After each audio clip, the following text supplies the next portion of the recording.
News Andhra. నూజివీడులో అంగరంగ వైభవంగా ఏలూరు జిల్లా స్థాయి మినీ మహానాడు.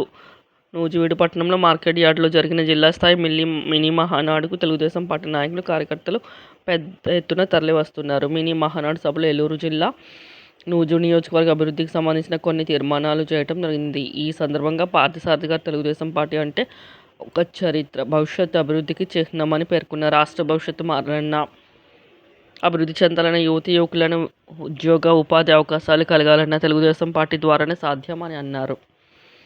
కడపలో ఈ నెల 27, 28 తేదీల్లో తెలుగుదేశం పార్టీ నిర్వహించే మహానాడు కార్యక్రమానికి జిల్లా నుండి భారీగా తరలి వెళ్లాలని కోరటం జరిగింది. జిల్లా ప్రజల అభివృద్ధికి, అభ్యున్నతికి ప్రజాప్రతినిధులందరికీ కట్టుబడి ఉన్నామని తెలియజేస్తూ 2024 ఎన్నికల్లో కొనసాగిన ఉత్సాహంతో నేతలు ముందుకు సాగినప్పుడే పార్టీ బలోపేతం అవుతుందని అన్నారు.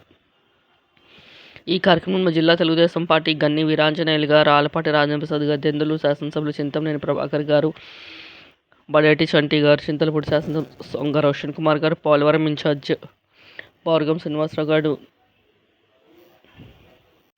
ఆలపాటి రాజేంద్రప్రసాద్ గారు, దెందులూరు శాసనసభ్యులు చింతమనేని ప్రభాకర్ గారు, ఏలూరు శాసనసభ్యులు బడేటి చంటి గారు, చింతలపూడి శాసనసభ్యులు రోషన్ కుమార్, పోలవరం ఇన్ఛార్జ్ బోర్గం శ్రీనివాసరావు గారు, ZP chairman person Shri Padmashri గారు, శాసనసభ్యులు గంటా మురళి గారు, నాయకులు, తెలుగుదేశం నాయకులు తదితరులు పాల్గొన్నారు.